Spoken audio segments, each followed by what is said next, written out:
Okay, Jake, could you make some recommendations for sort of if you would research this in further depth?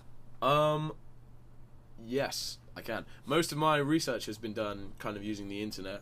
I read a couple of books about Bob Marley, so I've kind of got a lot of information from there, but not as much that's as relevant to this kind of research, like the things I'm looking for. A lot of his books are just kind of about his social impact, things like that, not much about his actual techniques or styles or anything. But what I could do to go into further detail, like with a band like Sublime or Disraeli, like I've been to a few Disraeli gigs and spoken to him, and yeah, I've seen them live. Is a great way to kind of understand what they're all about.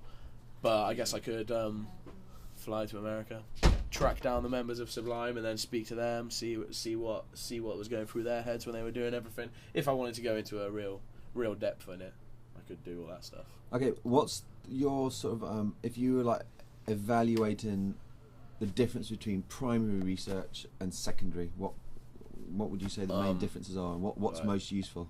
Well, for an artist like Bob Marley, who was obviously dead before I was born, I couldn't ask him a question myself. You know what I mean? I couldn't ask him a direct thing and then get exactly what I wanted to know from him. So the only place I can really look is kind of the biographies and things like that. But they don't really help you, as I said earlier, in learning things about the way he feels about things, because it's mostly biographical. It's not all biographical.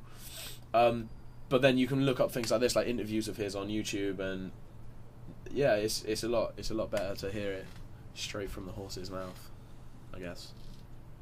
Okay.